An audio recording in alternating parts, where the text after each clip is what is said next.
السلام علیکم ورحمۃ اللہ وبرکاتہ۔ ناظرین، ابراہیم جمالی آپ کی خدمت میں حاضر ہے۔ ایک خصوصی پروگرام، ایک خصوصی لائیو ٹرانسمیشن۔ آج وہ دن ہے کہ جس دن جس طریقے سے آپ اپنی ٹیلی ویژن کی اسکرین پر ابھی دیکھ رہے تھے، سربنیسا کی جو میموریل ایونٹس ہیں اور اس کی یادگاری جو مختلف سرگرمیاں جو تقریبات چل رہی ہوتی ہیں، اس کے حوالے سے آج کی یہ خاص ٹرانسمیشن ہے۔ اور اس سے پہلے کہ اس کی مزید تفصیلات کے اندر ہم جائیں اور اس کے اوپر ہم بات چیت کریں، تھوڑا سا میں آپ کو ماضی کے اندر لے کر جانا چاہتا ہوں کہ بوزنیا ہرزیگووینا اور یہ جو بلقان کا جو ریجن تھا، جو بیلکن کا جو ریجن ہے، اس کا ایک پاسٹ، اس کی تاریخ جو ہے وہ کیا رہی۔ آقائے نامدار صلی اللہ علیہ وسلم تقریباً کوئی 571 عیسوی کے اندر، کوئی 6 صدی عیسوی کے اندر آپ کی بعثت ہوتی ہے، آپ کا ظہور ہوتا ہے۔ اور اس وقت کے بعد خلفائے راشدین اور اس کے بعد مختلف جو حکومتیں تھیں، مختلف جو سلطنتیں تھیں، انہوں نے اسلام کے پھیلاؤ کے اندر مختلف حوالوں سے، مختلف طریقوں سے کچھ اس طریقے سے اسلام پھیلا کچھ علاقوں کے اندر کہ جہاں تاجر جو ہے وہ گئے اور انہوں نے جا کر اپنے اخلاق اور کردار اور اپنے معاملات کے ذریعے سے اسلام کے فروغ کے اندر ایک بڑا کردار ادا کیا۔ کچھ جگہوں پر جو مسلمان ریاستیں تھیں، انہوں نے اس خیر کے پیغام کو، اس امن کے پیغام کو پہنچانے کے اندر اپنا حصہ ادا کیا۔ مگر صورتحال یہ ہوئی کہ بہت ہی قلیل عرصے کے اندر اس سرزمین حجاز سے ابھرنے والے اس پیغام کو دنیا کے تین براعظموں تک اس کی ایکسیپٹنس جو ہے وہ ہونا شروع ہو گئی۔ اور اس کے اندر یہ سلسلہ جو ہے وہ اس طریقے سے آگے بڑھتا رہا کہ ہم نے دیکھا کہ وسطی ایشیا، سینٹرل ایشیا کے اندر جو مختلف حکومتیں، مختلف ریاستیں قائم رہیں، ان میں ایک اہم جو حکومت تھی، ایک اہم ریاست جو تھی، وہ سلجوقیوں کی ریاست تھی۔ اور اس سلجوقیوں کی جو ریاست ہے، اس کا جس وقت زوال شروع ہوا تو اس وقت ایک قبیلہ جو ترکمان جو قبیلے اس وقت ہوا کرتے تھے، اس ترکمان قبیلے کے اوپر منگول اور جو تاتار تھے، ان کا حملہ ہوا۔ وہ قبیلہ جو ہے وہ اپنے علاقے کو چھوڑ کر اور وسطی ایشیا سے ترکی کے علاقوں کی طرف جو ہے وہ شفٹ ہونا شروع ہو گئے۔ اسی قبیلے کا ایک سردار جو ہے وہ سلیمان شاہ کے نام سے بہت تاریخ نے جس کو یہ بتایا کہ اس کا ایک اپنا ویژن تھا، اور اس نے اپنی ہجرت کی مغرب کی طرف، جو ترکی کا جو علاقہ، مختلف علاقوں کے اندر وہ رہے، خانہ بدوش تھے، بکریاں چرایا کرتے تھے، مگر اس کے ساتھ ساتھ ایک ویژن اس کا موجود تھا۔ اس نے اپنی اولاد کی اس طریقے سے تربیت کی کہ اس کے ایک بیٹے جو ارطغرل کے نام سے مشہور ہوئے، انہوں نے اس زوال کے دور میں جس وقت سلجوقیوں کا وہاں منگولوں اور تاتاریوں کے جس کو کہنا چاہیے کہ رعب اور دبدبے اور ان کے ظلم و ستم کی وجہ سے وہاں اس کا اختتام ہو رہا تھا، اس نے ایک اپنی جو ریاست ہے اس کی بنیاد ڈالی۔ اور اسی کا بیٹا عثمان، جو کوئی تقریباً یہ 1280 کے ٹائم پر ارطغرل جو ہے ان کا انتقال ہوتا ہے اور عثمان جو ہے وہ ٹیک اوور کرتا ہے۔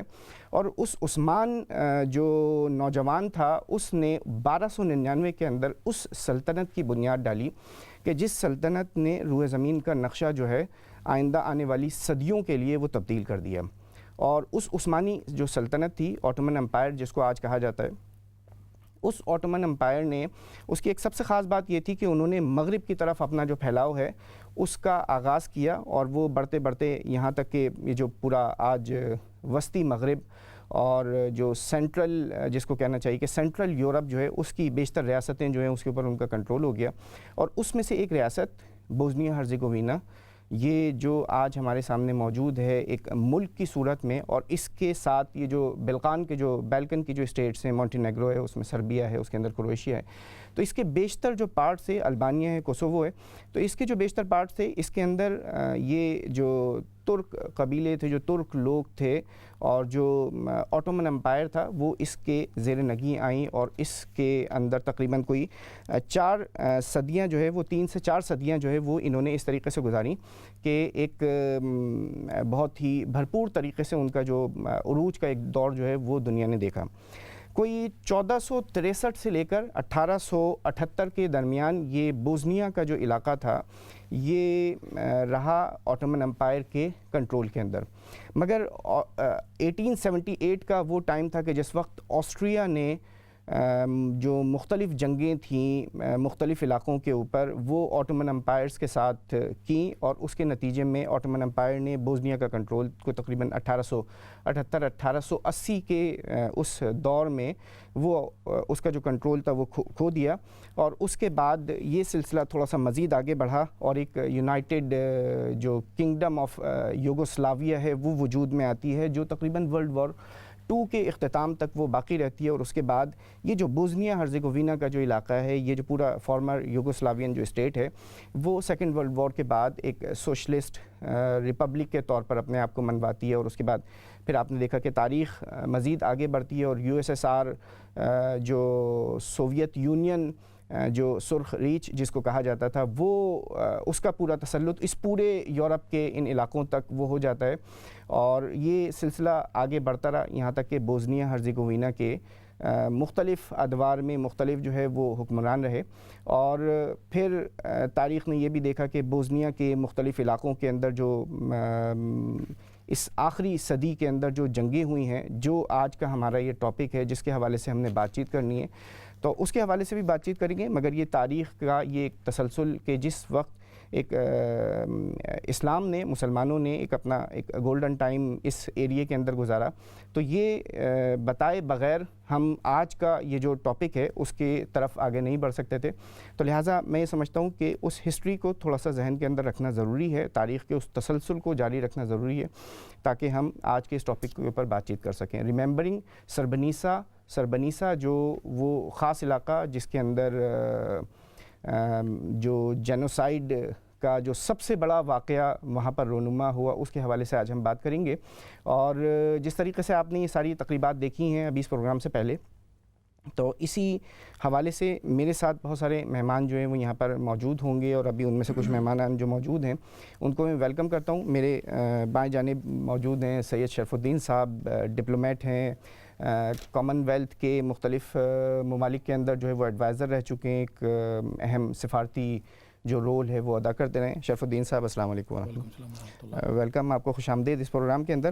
اس کے ساتھ بائیں جانب پر ہی آگے میرے ساتھ موجود ہیں طه قریشی صاحب، فورم فار انٹرنیشنل ڈیولپمنٹ کے چیئرمین ہیں، MBE ہیں اور مختلف خدمات ہیں، بین الاقوامی حوالے سے بھی مختلف ان کے پروجیکٹس جو ہیں وہ جاری ہیں۔ اس کے ساتھ یہاں برطانیہ کے جو کمیونٹیز ہیں، بالخصوص جو مسلمان کمیونٹی ہے، اس کے اندر جو ان کی خدمات ہیں اس کے اعتراف کے میں ان کو ممبر آف برٹش امپائر کا جو ہے وہ ٹائٹل ملا ہے۔ تو صاحب السلام علیکم ورحمۃ اللہ، بہت بہت شکریہ آپ آئے ہیں اور خوش آمدید آپ کو بلانے پر شکریہ۔ اور مفتی خالد رحیمی صاحب آپ کے سامنے موجود ہیں، یہ ماشاءاللہ اسکالر ہیں۔ اپنے رحیمی صاحب السلام علیکم ورحمۃ اللہ، بہت بہت خوش آمدید آپ سب کو۔ تو اس سے پہلے کہ ہم اس کے مزید تعارف کے اندر جائیں اور مزید تاریخ کے حوالے سے کچھ بات چیت ہم نے کی ہے، میں چاہوں گا کہ یہ جو خاص طور پر یہ جو پچھلی صدی کے اندر جو یہ جو جنگ ہوئی ہے اس کی کچھ اس کے حوالے سے اس کے اوپر کچھ روشنی جو ہے اس کانفلکٹ کے حوالے سے وہ کچھ شرف الدین صاحب ڈالیں، اور اس کے بعد ہم آگے اپنے سلسلے کو جاری کریں۔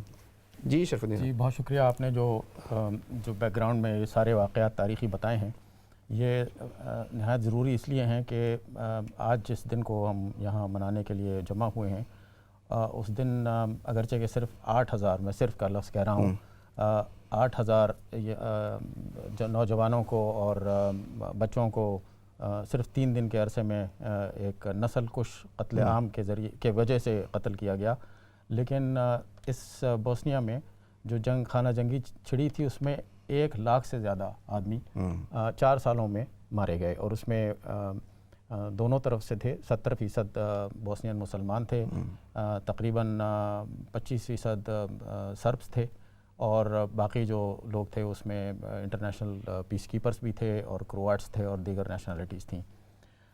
جب یہ یوگوسلاویا کی فیڈریشن ٹوٹی، جو مارشل ٹیٹو نے اپنے نان ڈیموکریٹک رجیم کی وجہ سے اکٹھی کی ہوئی تھی، بڑے عجیب یہ ویسے ایک آئرنی ہے کہ یہ ڈیموکریسی کا سب سے بڑا سیٹ بیک ہے کہ جن کنٹریز میں ڈیموکریسی کی کوشش کی گئی، کچھ تو کامیاب رہے، لیکن یوگوسلاویا یا عراق جیسے علاقوں میں جہاں ڈیموکریسی نہیں تھی، جب ڈیموکریسی آئی تو وہ سارے کا سارا جو شیرازہ تھا ان حکومتوں کا وہ بکھر گیا. اور یوگوسلاویا بھی ایک ایسا ہی کیس تھا کہ جب مارشل ٹیٹو ختم ہوا اور یوگوسلاویا ٹوٹا تو بہت ساری اسٹیٹس اس میں سے نکل کے آئیں. یہ وہ دہائی تھی 1990 کی جس میں میں قریشی صاحب سے بھی ریکویسٹ کروں گا کہ روشنی ڈالیں، جس میں چاروں طرف دنیا میں ہر جگہ ایک خانہ جنگی کا سما تھا. 1990 سے لے کے سمجھیے 1995 تک جی یہ وہی ٹائم ہے جس میں بوسنیا میں بھی خانہ جنگی تھی. سوویٹ یونین ٹوٹا، سینٹرل ایشین ریپبلکس جو ہیں وہ آزاد ہوئے، جارجیا میں وار ہوئی. سب سے بڑا جینوسائیڈ ویسے تو یہ بوسنیا کا ہے، لیکن اس کے تقریباً ملتا جلتا جینوسائیڈ 1994 میں روانڈا میں ہوا. اس کے بعد چھوٹی چھوٹی جنگیں عراق میں خانہ جنگی شروع ہوئی، کویت عراق کی وار شروع ہوئی اس زمانے میں، اور کئی ایسے ممالک تھے جس میں اندرونی طور پر خانہ جنگی چل رہی تھی. اور انٹرنیشنل کمیونٹی کی تقریباً جتنی وہ تھیں وسائل وہ پورے کے پورے ان جنگوں کو ختم کرنے میں لگے ہوئے تھے، حتیٰ کہ یونائٹڈ نیشنز بھی کمپلیٹلی آکوپائڈ تھی. تو یہ بھی ایک وجہ ہے، ہم آگے چل کے ڈسکس کریں گے کہ کیوں یونائٹڈ نیشن خاموش رہا یا فیل ہو گیا اس جینوسائیڈ کو بچانے میں. تو 1992 میں جب یہ سب شیرازہ بکھر رہا تھا تو بوسنیا کے صدر عزت بیگووچ نے ایک ریفرینڈم کرایا جس میں انہوں نے عوام سے یہ پوچھا اپنے کہ کیا آپ چاہتے ہیں کہ ہم ایک آزاد مسلم ریاست کے طور پر اپنا یوگوسلاویا کے بعد اپنا الگ ایک انتظام بنا لیں. اور اس میں ان کو 99% کے قریب سارے بوسنین مسلمانوں نے اس میں انہوں نے ان کو اجازت دی کہ ہم اس ریفرینڈم کی وجہ سے آپ کا یہ پیشکش قبول کرتے ہیں. لیکن یہ ہوا کہ جو ایسٹرن بوسنیا کا علاقہ تھا اس میں کچھ زونز ایسی تھیں، خاص طور پہ 6 زونز ایسی تھیں جس میں مسلمان بھی تھے اور سربس بھی تھے، لیکن چونکہ ان کا بارڈر سربیا سے لگتا تھا تو وہ سربس مائنورٹی میں ہونے کے باوجود انہوں نے اس ریفرینڈم کو قبول کرنے سے انکار کر دیا. اور انہوں نے کہا کہ نہیں، کسی بھی قیمت پر یہ ہمارا علاقہ جو ہے وہ بوسنیا میں شامل نہیں ہوگا. اور یہ وہ 92 میں، اور اس میں اتنا آسان نہیں تھا. اس میں تقریباً 45,000 لوگ اسی میں مرے 1992 کی جنگ میں، کہ انہوں نے کہا کہ نہیں، ہم اس کو قبول نہیں کریں گے. بوسنینز جو تھے وہ بہت خوش تھے اس بات پہ کہ ہم اب آزاد ملک میں شامل ہو جائیں گے. بوسنین ریپبلکن آرمی نے ان کی مدد کی، ادھر سے سربیا کی آرمی نے اپنے سربس کی مدد کی، اور یہ ایک ایسا خانہ جنگی کا ماحول شروع ہوا جو پھر اگلے 4 سال تک چلا. اور پھر یہ جا کے یہ جو جولائی کا مہینہ ہے جس میں 8,000 نوجوان مسلمان شہید کیے گئے، یہ وہاں تک پہنچا. اور اس کے بعد پھر دنیا کے ضمیر کو ایک جھٹکا لگا، اور اس کے 4 مہینے 5 مہینے کے بعد 6 مہینے کے بعد ایک ڈیٹن پیس ایگریمنٹ کے نام سے پھر وہ پیس ہو کر اس معاملے کو سلجھانے کی کوشش کی گئی. تو یہ وہ واقعات تھے. اس میں ایسٹرن بوسنیا میں جو 6 زونز تھیں یا میونسپیلٹیز تھیں، اس میں 3 جو تھیں وہ بہت ہی حساس تھیں. اس میں سے ایک سربزنیٹسا ہے جس کے بارے میں ہم بات کر رہے ہیں، دوسرا تھا گورازڈے، اور تیسرا تھا زیپا. ان تینوں میں بہت انٹینسیفائڈ طریقے سے وہ ہو رہی تھی، بڑی شدید قسم بوسنین علاقے تھے. یہ تھے بوسنین علاقے. انہوں نے ریفرینڈم میں ہاں کی تھی، لیکن چونکہ یہ قریب تھے اس کے سربیا کے بارڈر کے، تو وہاں کے سربز نے کہا کہ نہیں، ہم اس کو نہیں مانیں گے. اس میں 3 کیریکٹرز تھے جو کہ رسپانسبل ہیں اس سارے جینوسائیڈ کے، یعنی کہ جو نسل کش قتل عام جسے کہتے ہیں. اس میں ایک تھا راٹکو ملاڈک جو بوسنین آرمی کا جو سربین آرمی کا وہ تھا جنرل. دوسرا تھا بوسنین سرب پولیٹیکل لیڈر، وہ تھا مسٹر کرادزک. اور تیسرا تھا سربیا کا صدر ہمسیلف جو سلوبوڈان مولووچ ہے. وہ 2006 میں وہ جہنم رسید ہوا. میں تو یہی کہوں گا، کیونکہ اگر وہ زندہ رہتا تو اس کو بھی عالمی عدالت اس کو موت کی سزا دی تھی، کیونکہ یہ 2 باقیوں کو موت کی سزا، جو بنیادی کردار تھے ان دونوں کو آئی سی سی نے ہاں ان کا جو یو این ٹرائبیونل بنا تو اس میں انہوں نے ان کو لائف امپریزنمنٹ دی فار وار کرائمز کے لیے. تو یہ وہاں سے معاملات شروع ہوئے، اور پھر یونائٹڈ نیشنز نے ایک اپنا وہ پیس کیپنگ آپریشن وہاں شروع کیا جس کا نام تھا U N protection force for Bosnia. اور وہ یو این پروٹیکشن فورس جو تھی وہ انفارچونیٹلی ایل اکوپڈ بھی تھی، ریسورسز کم تھے. جیسے میں نے بتایا کہ ابھی ہمیں قریشی صاحب روشنی ڈالیں گے کہ وہ زمانہ ایسا تھا کہ ہر جگہ نیشنلزم کا افریت سر اٹھا رہا تھا. جی. اور ہر نیشن یا سب نیشن کے لیے جو پہلے بڑے آرام سے تھی وہ اب اپنی آزادی اور اپنی خود مختاری کے لیے کھڑی ہو گئی تھی. تو اگر آپ چاہیں تو تھوڑا سا اسی میں کچھ اگر آپ یہ جو حالات ہیں جو صورتحال اس وقت تھی اسی کے اندر کچھ چیزیں ایڈ کریں. میں خیال ہے جی پہلے تو میں آپ کو مبارکباد پیش کروں گا کہ آپ نے ماشاءاللہ بہت ایک اہم ٹاپک لیا ہے. یہ زندہ قوموں کی ایک نشانی ہوتی ہے کہ اپنے جو تاریخی معاملات ہوتے ہیں ان سے کچھ سیکھیں. اور میں سمجھتا ہوں کہ ہم برٹش مسلم جو ہیں ہمارے لیے بہت ضروری ہے یورپ میں رہتے ہوئے کہ ہم ایسے واقعات کو ریممبر کرتے رہیں, یاد کرتے رہیں کہ کیا ہوا, کیا کیوں ہوا, what went on and why and then what was the outcome of that incident. میں سمجھتا ہوں جیسے شرف الدین صاحب نے یہ پہلے کافی ہسٹری بیان کر دی ہے. اگر آپ لے لیں اس کو جو افغان جہاد تھا, سوویت یونین کا افغانستان میں داخل ہونا اور پھر یہ ایک فل فلیج ایک وار کا سٹارٹ ہو جانا, اس میں پھر ایک ٹرائنگولر ایکشن تھا جس میں پاکستان بھی انوالو اور ویسٹ بھی انوالو اور پھر فارمر سوویت یونین بھی انوالو. اس نے ایک نیا ٹرینڈ دیا. صحیح. اور میں یہ سمجھتا ہوں کہ جس طرح ہماری فرسٹ ورلڈ وار اور سیکنڈ ورلڈ وار میں ایک جنگی جنون طاری ہو گیا تھا اقوام پر, پوری دنیا کے اوپر, بالکل ایسے اقوام پر یہ طاری ہو گیا تھا, اسی طرح یہ جو دہائیاں تھیں اس میں بھی ایک جنگی جنون طاری تھا. لیکن بہرحال ہم ایک 40-50 سال کا سفر کر کے ہم ثقافتی طور پر, تہذیبی طور پر, ہیومن رائٹس کے حوالے سے ہم کافی آگے آ چکے تھے. تو چیزیں وہ پہلی جنگ عظیم اور دوسری جنگ عظیم کی طرح تو نہیں ہوئی, یعنی کہ اس میں تو ملینز جو ہے وہ اس میں لوگ جو ہے وہ لقمہ اجل بن گئے. لیکن اس میں بھی میں یہ سمجھتا ہوں کہ معاملات کوئی ہولوکاسٹ سے کم نہیں تھے. میں یہ سمجھتا ہوں کہ جس طرح ہمارے یہودی کزنز کا ہولوکاسٹ کیا گیا, ان دہائیوں میں مسلمانوں کا ہولوکاسٹ کیا گیا. اور بلکہ میں تو ایک سوال لوگوں کے ذہن میں چھوڑوں گا, کیا یہ ویسٹ کی جو یا یونائٹڈ نیشنز کی جو انٹرونشن تھی, کیا اس نے راستہ نہیں کھول دیا تھا کہ افغانستان ہے, عراق ہے, سیریا ہے, لیبیا ہے, ان کویت ہے, ان دوسرے ممالک میں انٹرونشن کرنے کا؟ یہ میں سوال لوگوں کے ذہنوں میں چھوڑوں گا, اس پر ہم تھوڑی سی مزید بات بھی کریں گے.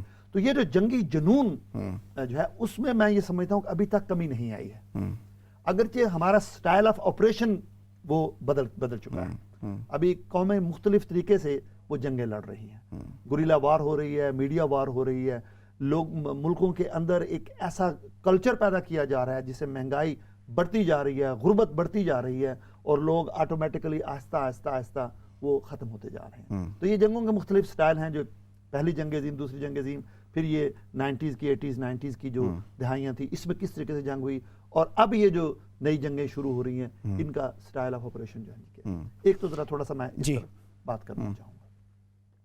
دوسری بات یہ ہے کہ یہ جنگی جنون کون پیدا کرتا ہے اور اس کی کیا کیا وجوہات ہیں. جب تک ہم روٹ کازز کی طرف توجہ نہیں دیں گے نا, ماشاءاللہ لرنڈ لوگ بیٹھے ہیں, اس پر ڈسکشن ہونی چاہیے کہ what were the root causes, ایسا ہوا کیوں. دیکھیے کہ میں اپنے ذاتی طور پر سمجھتا ہوں کہ یہ جنگیں جو ہو رہی ہیں یا ہوئی ہیں یہ مذہبی جنگیں نہیں ہیں. صحیح. یہ مذہبی جنگوں کا میں نام ان کو نہیں دیتا.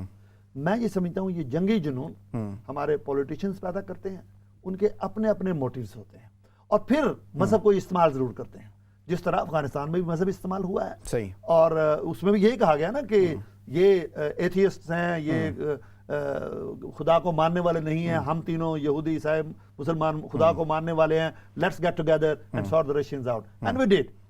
یہ ہوا, اور ابھی تک جو ہے وہ ایک سلسلہ چلتا جا رہا ہے.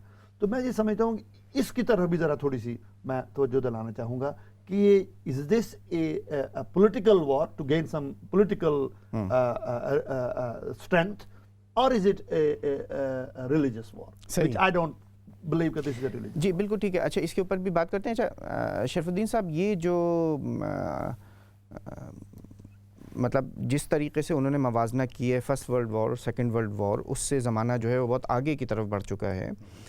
یونائٹڈ نیشنز جو ہے وہ موجود ہے، اور یونائٹڈ نیشنز کے جو اس کا جو چارٹر ہے اس کی بالکل واضح طور پر جو ہے وہ خلاف ورزی ہو رہی ہے. اور اس میں اگر ہم یو ایس اور یو این ان دونوں کے رول کو اکٹھا کر لیں، اور اس بوزنیا کا، یا بلکہ یوگوسلاویا کا میں یہ کہوں گا، اس میں کروشیا بھی تھا، اس کے اندر وہاں پر بھی بہت ساری چیزیں ہو رہی تھیں، تو یہ ایک اوور آل یہ ان کا ٹوٹل فیلئر نہیں محسوس ہوتا ہے کہ جب جو انٹرنیشنل جو پیس کیپنگ مشن ہے، انٹرنیشنل آرمیز جو ہیں وہ موجود ہیں، ان کی ڈپلائمنٹ ہے، اور ان کے پاس کسی قسم کے کوئی اختیارات نہیں ہیں کہ وہ اس کو، تو آپ اس کو کس تناظر کے اندر دیکھتے ہیں کہ کیا انٹرنیشنل جو کمیونٹی تھی وہ ٹوٹلی کمپلیٹلی جو ہے وہ فیل نہیں ہو گئی کہ اتنے لاکھوں لوگ جو ہیں وہ لقمہ اجل بن گئے اس بہت تھوڑے سے عرصے کے اندر؟ بالکل درست فرمایا آپ نے. آپ کے سوال کا جواب دینے سے پہلے ایک چھوٹے سے ایک آبزرویشن کا اضافہ کرتا چلوں. جو آپ نے کہا واقعی یہ بوسنیا کی وار یا سربنیزا کا واقعہ جو تھا وہ مذہبی جنگ نہیں جی، یہ تھی جنگ نیشنلزم کی. یہ اتفاق ہے کہ بوسنین مسلمان تھے، اور یہ اتفاق ہے کہ کروشینس وہ کہ جو آپ کے سربز ہیں وہ آرتھوڈکس ہیں، کرسچنز ہیں. اور یہ بھی عجیب بات ہے کہ دیکھیے اس زمانے میں آپ نے ذکر کیا کہ کروشیا کی بھی لڑائی ہوئی تھی، اور وہ رومن کیتھولک، خاص طور پہ جو موستار ہے، جی وہ بھی رومن کیتھولکس ہیں. تو یہ جنگ مذاہب کی نہیں تھی، یہ جنگ نیشنلٹیز کی تھی.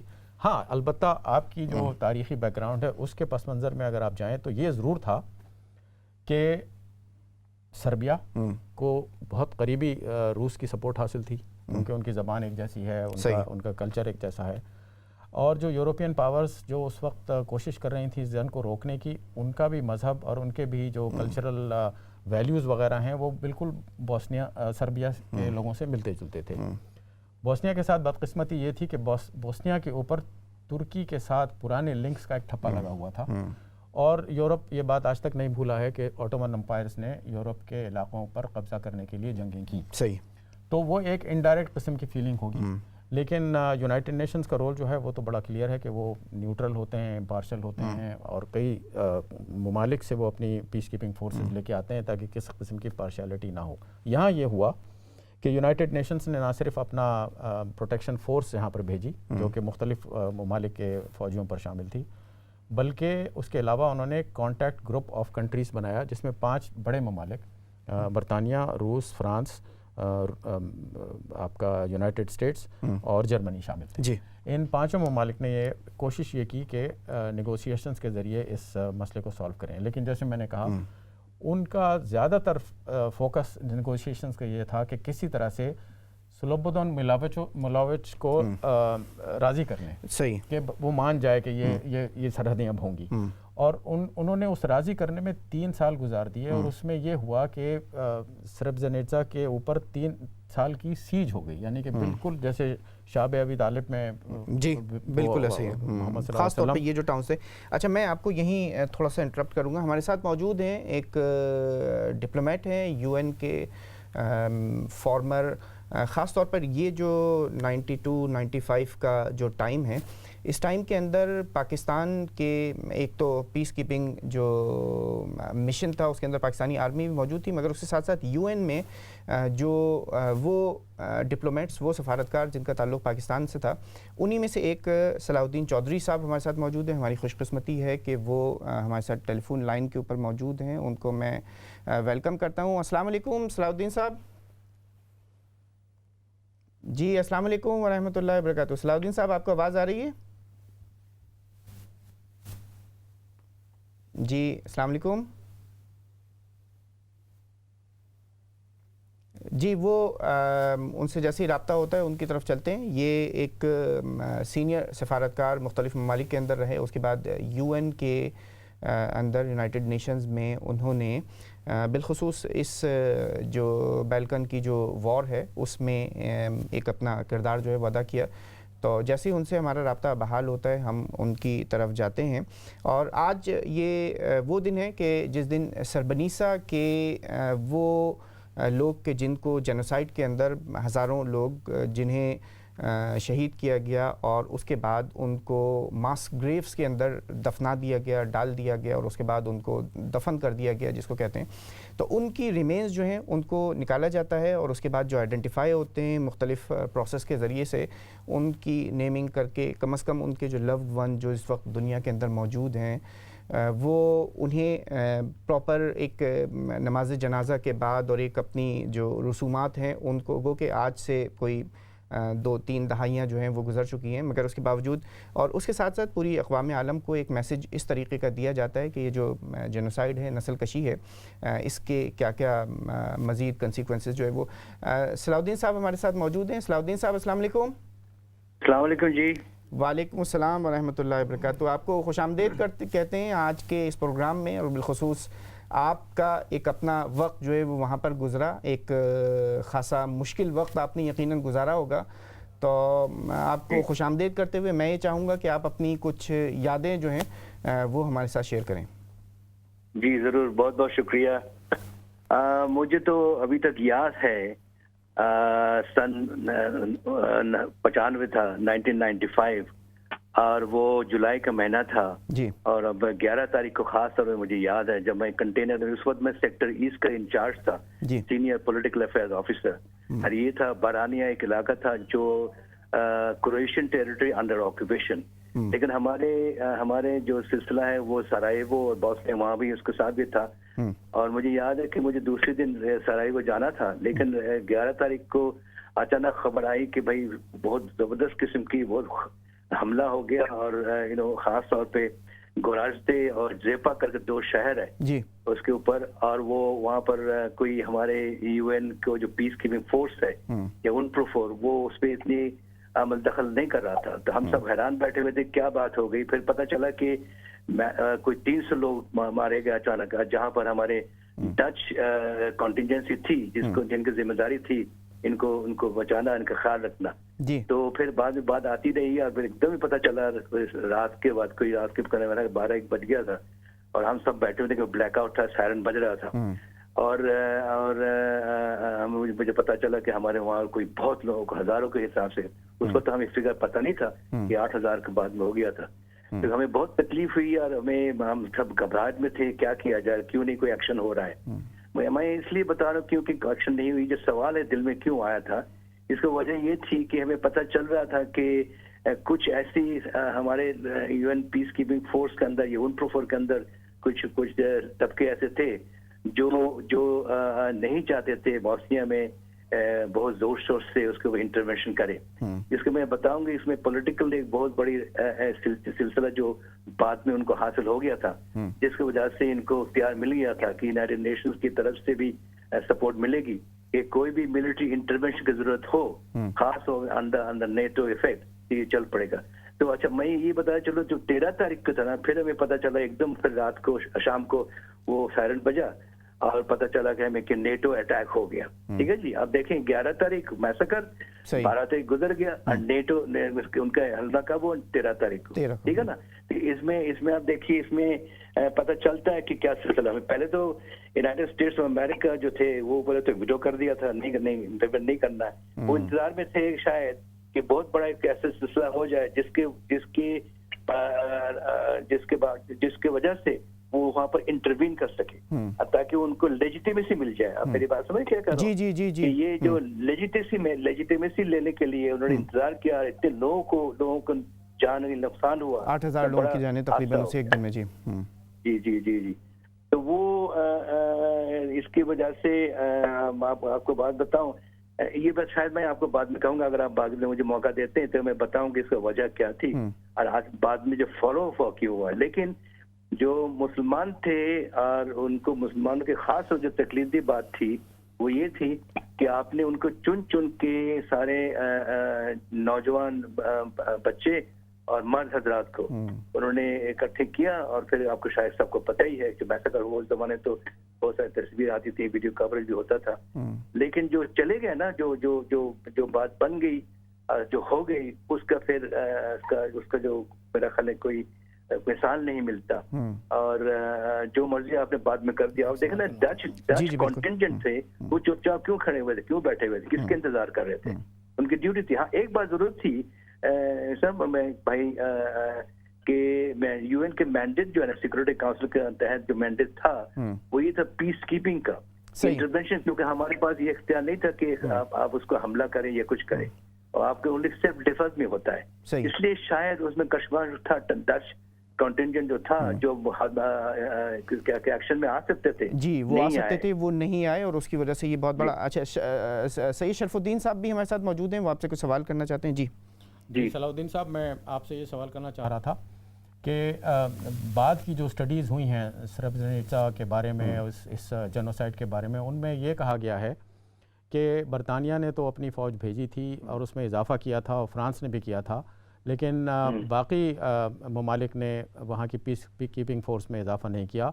نمبر 2 یہ کہ جب نیگوسیشنز ہو رہی تھیں تو یہ کانٹیکٹ گروپ کے ممالک جو 5 تھے وہ تقریباً اس بات پر راضی ہو گئے تھے کہ اگر یہ تینوں میونسپیلٹیز جن کا آپ نے نام لیا, زیپا اور گرازدے اور سربرینیچا, اگر یہ سربیا میں چلے جاتے ہیں تو پیس کی خاطر ان کو جانے دو.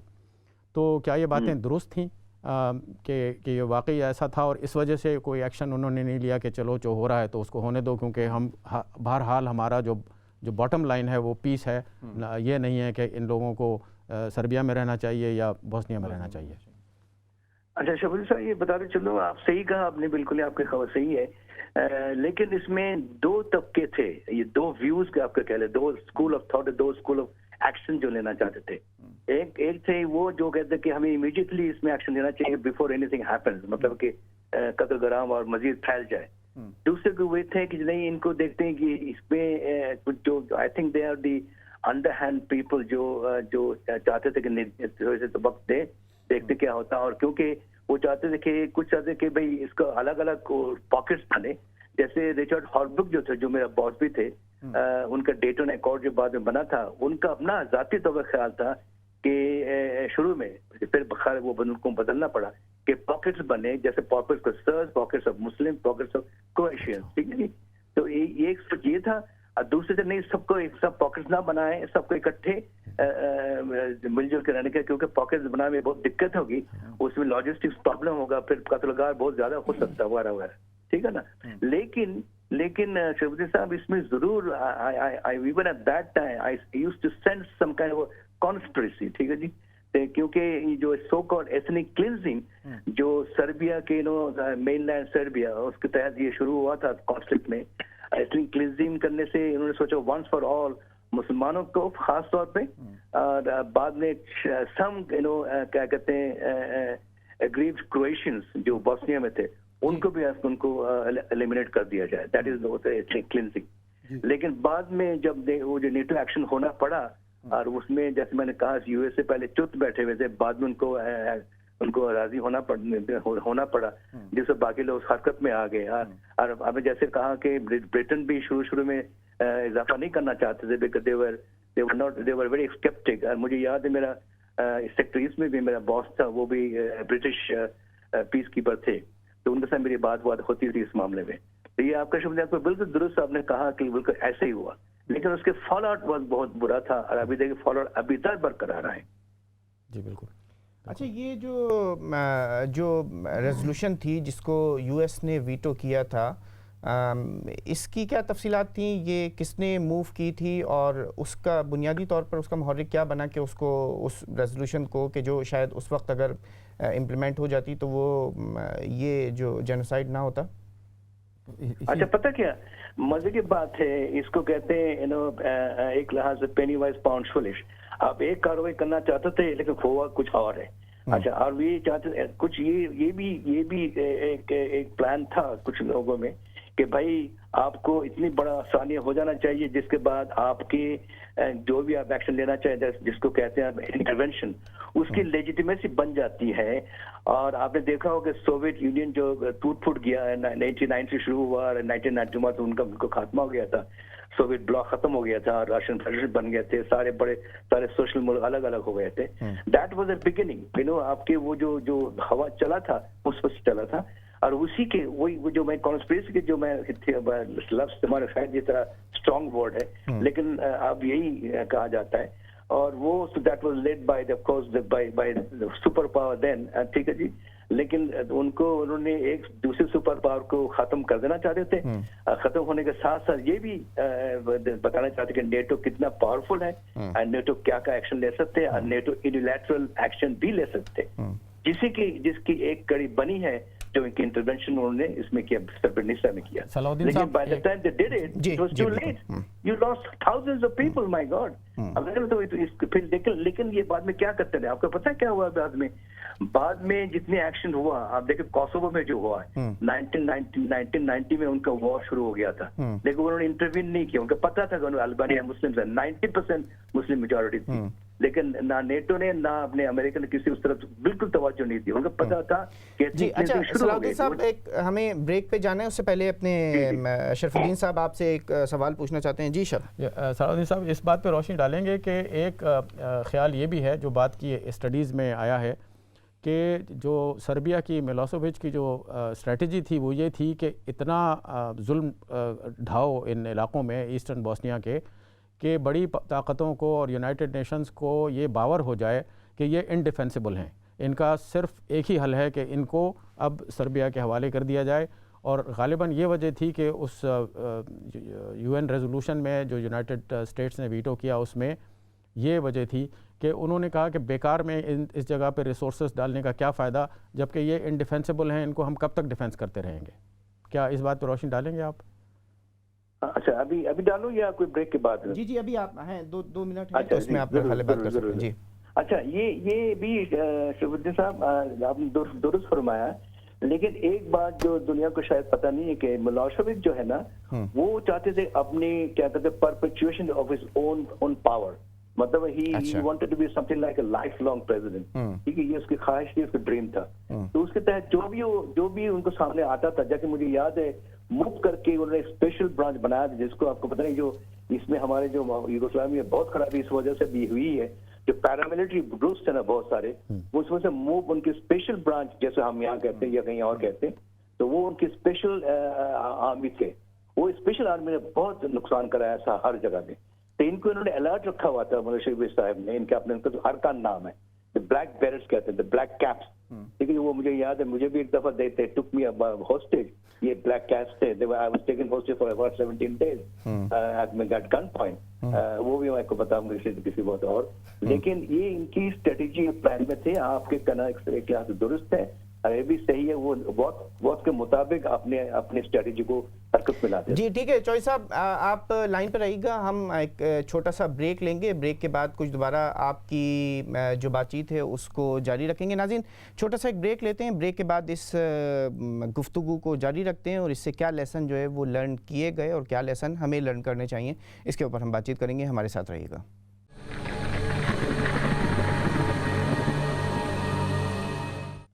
السلام علیکم ورحمۃ اللہ وبرکاتہ. ناظرین ویلکم بیک پروگرام کے دوسرے حصے کے اندر آپ کو خوش آمدید. یہاں ہم بات کر رہے ہیں ریممبرنگ سربنیسا کے حوالے سے, اور وہ جو بوسنیا کی بیلکن کی جو پوری وار ہوئی 92 سے لے کر 95 کے درمیان میں, اور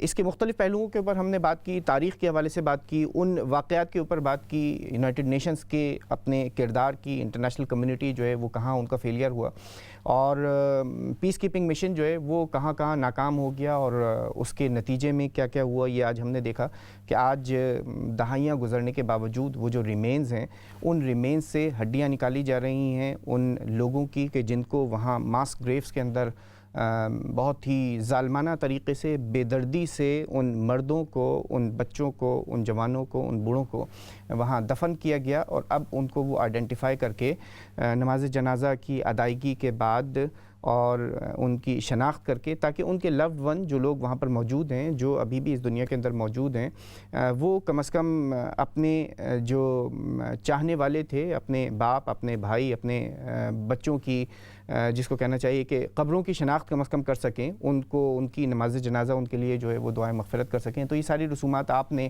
آج دیکھیں, اور آج نہیں, یہ سالہ سال سے سلسلہ ہوتا ہے کہ ہر سال وہ لوگ کے جو لائیو ٹرانسمیشن ہم آپ کے آج پورے دن یہ دیتے رہیں, یہ وہ بچے ہیں کہ جن کو کہنا چاہیے کہ آباء و اجداد، ان کے والد و دادا اور مختلف جو ہیں وہ لوگ وہاں پر اس ظلم کا، اس جینوسائیڈ کا، اس نسل کشی کا جو آپ اپنی ٹیلی ویژن کی اسکرین کے اوپر ملاحظہ کر رہے ہیں، شکار ہوئے.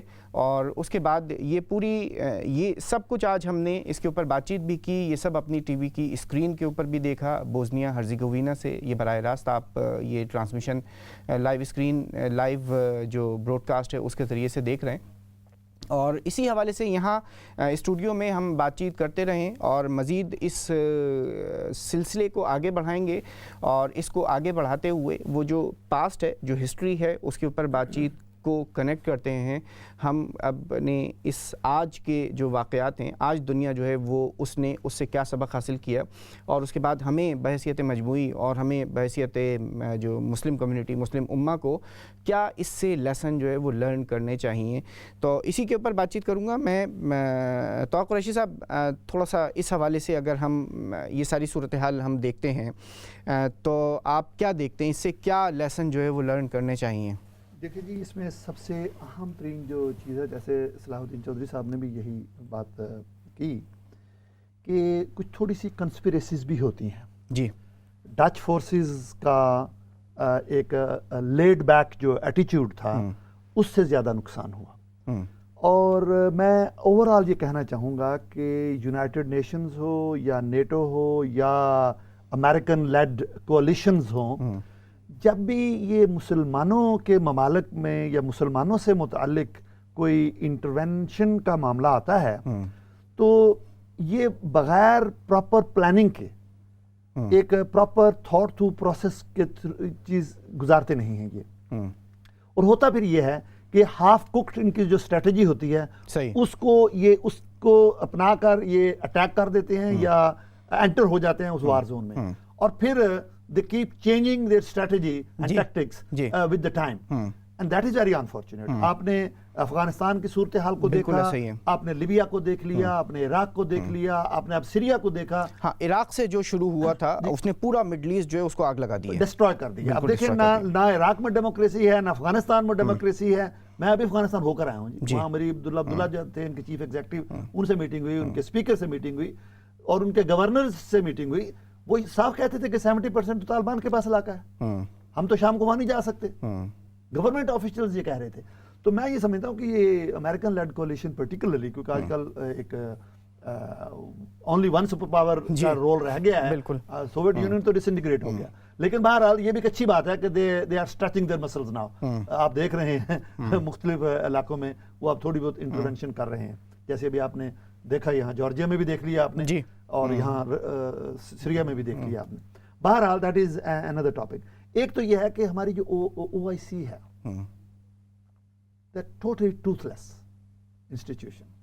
OIC کو چاہیے کہ اپنے جو مفادات ہیں امت کے، ان کے متعلق ایک لانگ ٹرم اسٹریٹجی بنائیں، صحیح، اور بارگین کریں یونائٹڈ نیشن کے ساتھ، نیٹو کے ساتھ. ان کے پاس اتنے وسائل ہیں، ان کی اپنی اتنی فورسز. سعودی عربیہ میں دیکھیے کہ تقریباً 40 ممالک کا اتحاد انہوں نے بنایا ہوا ہے. اب وہ اتحاد کس لیے ہے؟ میانمار میں دیکھیے کس طرح مسلمانوں کی جینوسائیڈ ہوئی ہے، وہاں پر نسل کشی ہوئی ہے، بالکل کس طرح ہوا ہے آپ کے سامنے ہے. یونائٹڈ نیشن کو دیکھ لیجئے، یورپ کو دیکھ لیجئے، نیٹو کو دیکھ لیجئے، OIC کو دیکھ لیجئے. کسی نے ایسی کوئی انٹرونشن کی ہے جیسے عراق یا لیبیا یا افغانستان یا سیریا میں ہوئی ہے؟ نہیں ہوئی ہے. تو لیسنز ہم کیا لرن کر رہے ہیں؟ میرے خیال میں تو ہم نے کوئی لیسن لرن کیا ہی نہیں ہے اس چیز سے. لیسن لرن کرنے کی بات یہ ہے کہ آپ ہولوکاسٹ کو دیکھ لیجئے. جو قومیں لیسن لرن کرتی ہیں انہوں نے دوسرا ہولوکاسٹ نہیں ہونے دیا، لیکن ہمارے ہاں ہر دہائی کے آغاز میں ایک ہولوکاسٹ شروع ہو جاتا ہے. تو میرے خیال میں مسلمان تو ان جنگوں سے کوئی لیسن لرن نہیں کر سکے. ایک ہے. اب چائنا کی بات دیکھ لیجئے، وہاں پر ملینز آف مسلمانوں کو ایک ریہیبلیٹیشن کے نام پر ڈیٹینشن کیمپس میں رکھا گیا ہے. تو جن کی مثال اگر دی جائے تو وہ کنسنٹریشن کیمپس جو ہوا کرتے تھے ان سے کسی بھی طور پر کم نہیں ہے. بالکل ساری جو کہانیاں ہم نے وہاں دیکھیں، جو جن کو فلمنگ کی گئی، وہ آج جو پکچرز آتی ہیں، یہاں سے تو صرف پکچرز ہی آ رہی ہیں نا، وہ بالکل اس کی کاپی نظر آتی ہیں. ابھی آپ دیکھیں نا جی، ابھی شرف الدین صاحب کشمیر کی بات کر رہے تھے، یہ اس پر مزید ابھی روشنی بھی ڈالیں گے جی انشاءاللہ. دیکھیے کہ وہاں کی ویڈیوز کس قدر عورتوں پر ظلم ہو رہا ہے، کس قدر ظلم ہو رہا ہے عورتوں پر، بچوں پر، بچیوں پر، مردوں پر، علماء پر، ٹیچرز پر، وکیلوں پر، ہر ایک کے اوپر ایک ظلم ہو رہا ہے، لوگوں کو مارا جا رہا ہے، وہ ماورا قانون جو ہے وہ چیزیں اپلائی کی جا رہی ہیں وہاں پر، لیکن نہ یونائٹڈ نیشن کو فکر ہے نہ امریکہ کو فکر ہے. کیوں کہ وہاں مسلمان مر رہا ہے. جس طرح ایسٹ ٹیمور میں اور سدرن سوڈان میں جی 2 اسٹیٹس بنا دی گئی، تو کشمیریوں کا بھی تو حق بنتا ہے نا کہ ان کو بھی ایک ملک دیا جائے، ان کو بھی ایک شہر دیا جائے، ان کو بھی کوئی سلطنت دی جائے، ان کے بھی جمہوری حقوق ہیں، ان کے بھی انسانی حقوق ہیں. فلسطینیوں کو دیکھ لیں. تو میں یہ سمجھتا ہوں کہ قرآن میں ایک آیت آتی ہے نا، ان اللہ لا یغیر ما بقوم حتی یغیروا ما بانفسہم. یہ ہمارے اپنے اعمال ہیں جی. امت میں جب اتحاد آئے گا تو پھر برکت آئے گی، ورنہ کیا ہوگا شیخ الدین صاحب؟ جی ورنہ کیا ہوگا؟ بالکل ہے جرم ضعیفی کی سزا مر کے مفادات. بالکل. اچھا، آپ کیا اس حوالے سے آپ کیا ایڈ کرنا چاہتے ہیں کہ یہ جو لیسن لرن کرنے کے حوالے سے اس کے مختلف پہلو جو ہیں، وہ ایک پہلو یہ کہ مسلم کمیونٹی، مسلم امہ جو ہے اس کو کیا لیسن لرن کرنا چاہیے اس سے، اگر واقعتاً ہم اس کو مسلم امہ کے نام کی اگر کوئی چیز موجود ہے اس کو کیا، تو اس کے حوالے سے انہوں نے OIC کا ایک جو ہے وہ رول خاص طور پر، آپ اس میں کس پہلو سے دیکھتے ہیں اس کو؟ میں تو اس کو تاریخی طور پر اگر دیکھوں تو میں سمجھتا ہوں کہ یونائٹڈ نیشنز نے، جو کہ یونائٹڈ نیشنز کوئی غیر مرئی آرگنائزیشن تو نہیں ہے نا، یہ تمام دنیا کے ممالک کی ایک اکٹھا بیٹھ کے جنہوں نے آپس میں فیصلے کرتے ہیں، پھر وہ یونائٹڈ نیشنز کے نام سے آگے بڑھتے ہیں. تو یونائٹڈ نیشنز نے اس پہ کافی ترقی کی ہے اور بہت سارے لیسنز لرن کیے ہیں. اس کی مثال یہ ہے کہ جیسے صلاح الدین صاحب نے بھی ریفر کیا کہ جب یہ واقعہ ہو گیا 1995 میں، تو اس کے 2 سال کے بعد 1997 میں ملوسیوچ نے کوسوو کا آٹونومس سٹیٹس ختم کر دیا، جس کے بعد پھر وہاں بڑی ایکٹیولی سختی سے لڑائی شروع ہو گئی. تو یونائٹڈ نیشنز اپنے لیسنز لرن کر چکی تھی. امریکہ دیکھ چکا تھا کہ ایکشن نہ لینے کا کیا نقصان ہوتا ہے. انہوں نے یہ جانتے ہوئے کہ یونائٹڈ نیشنز کے پاس کیپیسٹی نہیں ہے، بگ پاورز نے کوسوو پہ ایکشن لیا اور وہ جنوسائیڈ رکوایا جو شاید دوبارہ ہوتا، جس طرح سے سربرینیزا پہ ہوا. تو کوسوو میں انہوں نے ایکشن لیا اور اس کے بعد سیکریٹری جنرل کوفی عنان کو یہ سمجھ آ گئی کہ ہمارا پیس کیپنگ آپریشن ٹھیک نہیں ہے. انہوں نے لخدار ابراہیمی، جو ایک زمانے میں الجیریا کا وزیر خارجہ ہوتا تھا، اس کے انڈر ایک کمیٹی بنائی. اس کمیٹی نے نئی سفارشات دیں اور پھر department of peace keeping operations جو نیو یارک میں ہے وہ بہت مضبوط طریقے سے دوبارہ بنا اور ان کے رولز آف انگیجمنٹ دوبارہ لکھے گئے.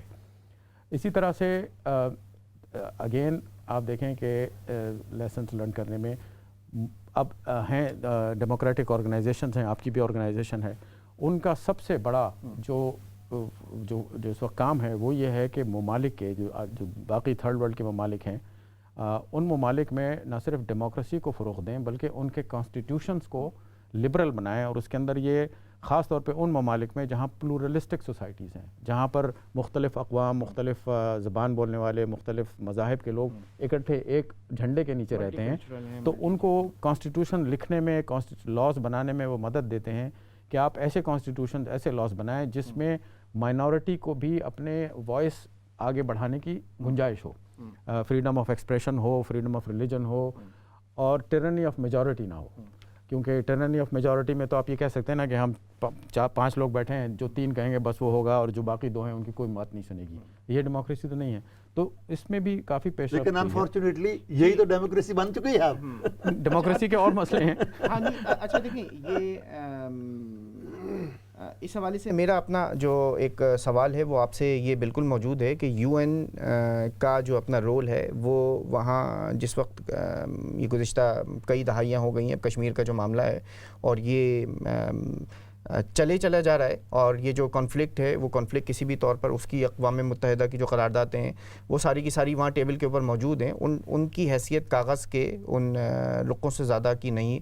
ٹھیک ہے، یہ جو پورا روہنگیا کا جو کرائسس رہا، ٹھیک ہے، اس میں کتنے ملینز جو ہیں وہ ایک پورا ایکزوڈس جو ہے وہ آج ہم نے دیکھا، وہ ریفیوجیز جو وہاں پر موجود ہیں. پھر اس کے ساتھ ساتھ آج اس وقت جو چائنا کے اندر جو کچھ ہو رہا ہے، تو اس میں UN کا جو رول ہے وہ جب وہ رول پورے طور پر ادا نہیں ہو رہا ہوتا تو جبھی تو پھر یہ جو ساری جو جس کو ہم کہتے ہیں کانسپریسی تھیوریز جو ہیں وہ وجود کے اندر آ رہی ہوتی ہیں نا. اگر وہ سب اپنے اپنے رول پورے کر رہے ہوں تو اس کو آپ کس طریقے سے دیکھتے ہیں؟ وہ ساری ڈیولپمنٹ ایک طرف ہے تو یہ میں آپ سے ایک 100% اتفاق کرتا ہوں کہ واقعی جو کشمیر کا جو مسئلہ ہے اس کی اتفاقاً مماثلت 100% اگین سربرنیٹسا کے ساتھ ہوتی ہے. کیونکہ کشمیر وہ علاقہ ہے جو انڈیا کے بارڈر پہ ہے، پاکستان اور انڈیا کے بارڈر پہ. یہ وہ علاقہ ہے جو پاکستان میں شامل ہونا چاہتے تھے، لیکن میجورٹی میں تھے، شامل ہونا چاہتے تھے، لیکن انڈیا نے ان کو کسی طرح سے شامل ہونے نہیں دیا. بالکل وہی ہوا جو سربرنیٹسا میں اور زیپا وغیرہ میں ہوا کہ وہ لوگ شامل ہونا چاہتے تھے، سربیا نے شامل ہونے نہیں دیا. جس طرح سے ملوسیوچ کی فوجیں ان علاقوں میں پہنچی ہوئی تھیں اور قتل عام کر رہی تھیں، اسی طرح انڈین افواج اس وقت کشمیر میں موجود ہیں، آکوپائڈ کشمیر میں. وہاں 3 علاقے تھے جو بہت سینسٹیو تھے. یہاں کشمیر میں آپ کی کشمیر ویلی ہے، لداخ ہے اور جموں ہے. جی بہت زیادہ مماثلت ہے، بہت زیادہ مسئلہ. اور خطرہ اس بات کا ہے کہ اب جو انڈیا میں آپ کے یہ جو اب ہندو رائٹ ونگ گورنمنٹ آئی ہے، خطرہ اس بات کا ہے کہ کہیں وہ یہ نہ کر دیں کہ انڈیا کے سیکولر کانسٹیٹیوشن کو بدل دیں. اور اگر انڈیا کا سیکولر کانسٹیٹیوشن بدل گیا تو پھر وہ کہیں کہ جی اب تو ہندو راج آئے گا، جو بھی جہاں اسلام کا نام لیتا ہے اس کو الاؤ نہیں ہے. یہ اسی چیز کی نگیشن ہوگی جو کہ دنیا میں اب عام کی جا رہی ہے کہ آپ اپنے کانسٹیٹیوشنس کو پارٹیسپیٹری بنائیں، کہ ہر گروپ اس کے اندر پارٹیسپیٹ کر کے یہ اپنے یہ سیٹسفائی ہو سکے کہ ہماری بھی سے ہے. تو اگر یہ انڈیا میں ہو گیا تو مجھے خطرہ ہے کہ کشمیر میں بہت زیادہ قتل عام ہوگا، جینوسائڈ. ٹھیک ہے. اور یونائٹڈ نیشنز کا مسئلہ جو ہے جی ان کے 2 مسئلے ہیں. اچھا اس کے اوپر میں بات کرتا ہوں. بالکل یونائٹڈ نیشن کا رول جو ہے مفتی خالد رحیمی صاحب سے بھی ہمیں بات کرنی ہے اور اس کا ایک جو ریلیجیس پوائنٹ آف ویو ہے اس کے اوپر ڈسکس کریں گے. ناظرین ہمارے ساتھ موجود ہیں ریممبرنگ سربنیسا کے جو چیئرمین ہیں یہاں یو کے اندر، بالخصوص اس پورے جو پروجیکٹ کو جو رن کر رہے ہیں. اور یہ جو آپ ساری جو ٹرانسمیشن دیکھتے ہیں یہ ایک بہت بڑی کاوش اس کے پیچھے موجود ہے ریممبرنگ سربنیسا کے حوالے سے. ڈاکٹر وقار اعظمی صاحب ہیں، او بی ای ہیں، چیئرمین ہیں اس آرگنائزیشن کے. یہاں شامل ہونا تھا انہیں آج ہمارے اس پروگرام کے اندر لائیو، مگر کچھ وجوہات کی بنا پر وہ ہمارے ساتھ یہاں ان پرسن تو موجود نہیں مگر ٹیلی فون کال کے اوپر موجود ہیں. ان کو ویلکم کرتے ہیں. السلام علیکم وقار صاحب. وعلیکم السلام. اور میں بہت مایوس ہوں کہ وہاں پہنچ نہیں پا رہا ہوں. میں یہاں پہ لندن سے سینٹرل لندن میں پروٹیسٹ ہو رہا تھا، اس وجہ سے ڈیلے ہو گیا اور میں چاہ تک میں اسٹوڈیو پہنچتا وقت مجھے اور اسٹوڈیو کے بعد ایک اور پروگرام پہنچنا ہے آج. اچھا ڈاکٹر صاحب ہم نے آج اب تک کی گفتگو کے اندر ہسٹری کے اوپر بات کی، جو اس وقت وہ جو وار تھی، اس وقت کی جو سچویشن تھی. ہمارے ساتھ موجود تھے پاکستان میں جو یو این کے جو وہ رہے ہیں ایمبیسڈر رہے ہیں، وہ بھی موجود تھے ہمارے ساتھ اور وہ پورا انہوں نے وہ سرو کیا وہاں پر. ہمارے ساتھ شرف الدین صاحب موجود ہیں، ڈپلومیٹ رہے ہیں. تو یہ اس حوالے سے تو ہم نے بات چیت کی. آپ مجھے تھوڑا سا اس کے حوالے سے بتائیں کہ یہاں یو کے اندر یہ جو ریممبرنگ سربنیسا جو ہے اس کے جو آبجیکٹیوز ہیں ان آبجیکٹیوز کو آپ کس حد تک اچیو کر پا رہے ہیں؟ ریممبرنگ سربنیسا کے جو ایمز آبجیکٹیوز وہ یہی ہیں کہ جو یہ بھیانک جینوسائیڈ جو ہوا مسلمانوں کے خلاف. دیکھیے کہ پوری دنیا میں جو بھی یعنی وارز ہو رہی ہیں، جنگیں ہو رہی ہیں جہاں پہ قتل و غارت ہو رہی ہیں، اگر ہم یورپ میں دیکھیں تو یورپ میں 2 جینوسائیڈز ہو چکے ہیں، ایک تو یہودیوں کے خلاف اور ایک مسلمانوں کے خلاف. صحیح. تو لوگوں کو معلوم نہیں ہے کہ یورپ میں 1995 میں جینوسائیڈ ہوا تھا مسلمانوں کے خلاف، اور یہ کہ یہ نسلی تعصب مثلا اسلام دشمنی اور مسلمان دشمنی کی وجہ سے ہوا تھا کیونکہ لوگ وہاں پہ مسلمان تھے. تو بہت ضروری کہ ہم دیکھ رہے ہیں کہ دنیا میں جو کچھ ہو رہا ہے یعنی مسلمانوں کے خلاف جو تعصب پھیل رہا ہے اور جو اسلاموفوبیا پھیل رہا ہے، ریممبرنگ سربنیسا کو کے تھرو ایجوکیٹ کریں، لوگوں کو بتائیں کہ اگر ہم اس تعصب کو ختم نہیں کرتے تو جینوسائیڈ پھر ہو سکتا ہے. صحیح. ہم دیکھ رہے ہیں کہ کرائسٹ چرچ میں نیوزی لینڈ میں 50 مسلمانوں کو جمعے کے دن نماز پڑھ رہے تھے ان کو قتل کیا. تو یہ اس طرح کی جو آئیڈیالوجیز ہیں، far right anti Muslim ideologies پھیل رہی ہیں بہت ہی یعنی بہت ہی اسپیڈ کے ساتھ پھیل رہی ہیں. جی. اگر اب اس وقت جائزہ نے ڈونلڈ ٹرمپ لیڈر ہیں فرسٹ ورلڈ کے، بہت ہی پاورفل ملک ہے امریکہ، لیکن ان کی جو اینٹی مسلم ریٹرک ہے، یا پھر کہ فرانس میں مارین لے پین ہے جو صرف اینٹی اسلامک پارٹی ہے، ایسی ہالینڈ میں ریڈ ویلڈرس ان کی جو پارٹی ہے اینٹی اسلامک پارٹی ہے. آپ پھر دیکھ لیں جرمنی میں AFD جو پارٹی وہ بھی اینٹی اسلامک ہے. اوبان کہتا ہے کہ جو ہنگری میں کا پریزیڈنٹ ہے وہ کہتا ہے کہ اسلام کینسر ہے، اسے ہمیں اسے ختم کرنا ہے. صحیح. پولینڈ میں ابھی جو نیشنل ڈے منایا گیا تھا اس میں لوگوں نے اشتہارات نکالے تھے کہ ہم دعا کرتے ہیں کہ ایک اور مسلم ہولوکاسٹ ہو.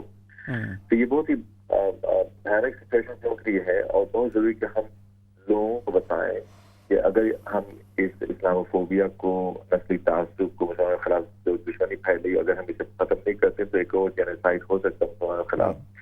تو ریممبرنگ سے ہمیشہ اس کے تین آبجیکٹیو ہیں. ایک تو بچوں کو اسکولوں میں پڑھائیں، تو ہم ٹیچرس کو ٹرین کرتے ہیں صحیح کہ بچوں کو پڑھائیں کہ اسلام دشمنی یعنی اسلاموفوبیا کو بالکل ختم کرنا چاہیے. یہ ڈسکریمنیشن جو ہے الیگل ہے، اور یہی بچے جو مستقبل میں ٹیچرز بنیں گے، لیڈرز بنیں گے، MPs بنیں گے انشاءاللہ، چونکہ پڑھے ہوئے پہلے سے ٹریننگ دی ہے تو یہ انشاءاللہ بہتر پالیسیز بنا پائیں گے، اور تاکہ پیسی جسٹ اور فیئر پالیسی سب کے لیے ہو، مسلمانوں کے لیے بھی اور ساری کمیونٹیز کو بھی ہو. دوسرا یہ ہم نے 90,000 برطانیہ میں 90,000 بچوں کو ایجوکیٹ کیا ہے، اور یہ figure in the next 3 months میں 100,000 بچوں تک ہماری ریچ ہوگی. اچھا. دوسرا کام ہم کرتے ہیں کہ ہم برطانیہ سے جو لیڈرز ہیں، MPs ہیں، جرنلسٹ ہیں، یا جو دوسرے انفلوئنشل لیڈرز ان کو ہم لے جاتے ہیں بوسنیا صحیح فور ایجوکیشنل وزٹ پروگرام پہ. انہیں وہاں پہ جو جہاں پہ جینوسائیڈ ہوا تو وہ سائٹ دیکھتے ہیں. اس کے بعد جو جن ماؤں کے بیٹوں کو قتل کیا، ان کے شوہروں کو قتل کیا، وہ ماؤں سے ملاقاتیں ہوتی ہیں تاکہ یہ وٹنس کرنے کے بھی یہاں پہ جینوسائیڈ ہوا تھا. اور جب وہ واپس آتے ہیں یہی ہمارے ایمبیسڈرز ہوتے ہیں، چیمپئنز ہوتے ہیں، اور یہ ہماری آواز بن جاتے ہیں کہ ہمیں اسلاموفوبیا کو ختم، پارلیمنٹ میں یا پھر نیوز پیپر میں یا پھر اسکول میں، چونکہ انہوں نے جا کے وٹنس کیا، دیکھا ہے، تو یہ بہت ہی مضبوط آواز بن جاتے ہیں. جی بالکل ٹھیک ہے. اچھا ایک ہاں اسی حوالے سے میں ایک بس آپ سے ایک اور کوشچن جو ہے وہ ایڈ کرنا چاہوں گا کہ آپ نے بھی تذکرہ کیا، تھوڑا سا ہم نے بھی اس کے اوپر بات چیت کی ہولوکاسٹ کے حوالے سے. ہولوکاسٹ کے اوپر ایک بہت ہولناک واقعہ تھا جو اسی ہمارے مین لینڈ یورپ کے اندر وقوع پذیر ہوا.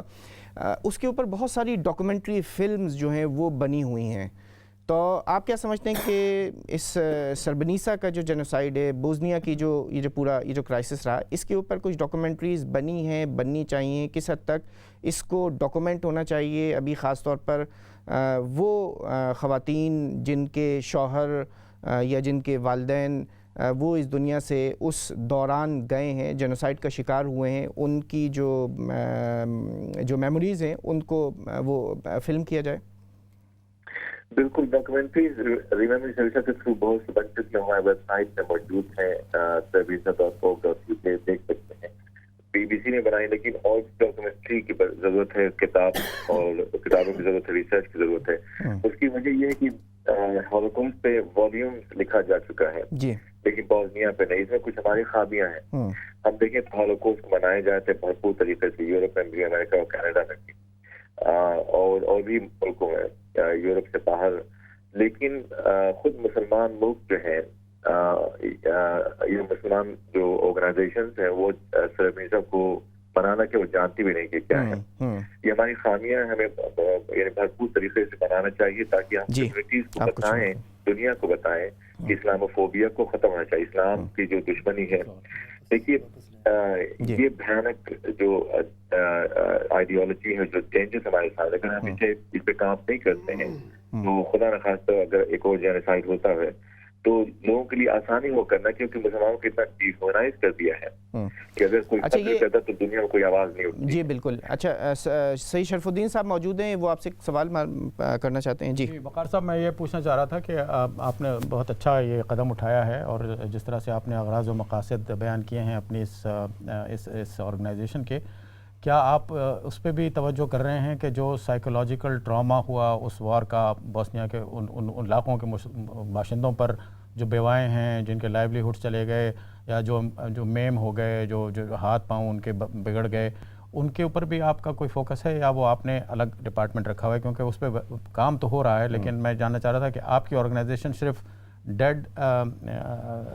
ڈیڈ بک آف بوسنیا پہ فوکس کر رہی ہے تاکہ یہ نیور اگین والی بات جو ہے ہمیشہ یاد رہے لوگوں کو، یا اس کا کوئی وسیع اور عریض بھی کوئی مقصد ہے؟ جی ہاں، مین مقصد تو یہی کہ ہم اسلاموفوبیا لوگوں کو، یعنی جو جینوسائیڈ جو ہوا تھا، تو لوگوں کو بتائیں کہ اسلاموفوبیا کو ختم کرنا چاہیے. لیکن مختلف پروجیکٹس کے ساتھ ہماری پارٹنرشپ ہے. میڈیکل زینیکا ایک پروجیکٹ ہے جو عورتیں جنہوں سیکشل وائلنس کی وکٹم رہی ہیں، تو ان عورتوں کو سائیکولوجیکل اور میڈیکل سپورٹ دیا جائے. سربیسا میں ایک فیسلٹی ہے جہاں پہ عورتوں کو میڈیکل اور کاؤنسلنگ ایڈوائز بھی دی جاتی ہے، لیکن اس طریقے سے ہونا چاہیے.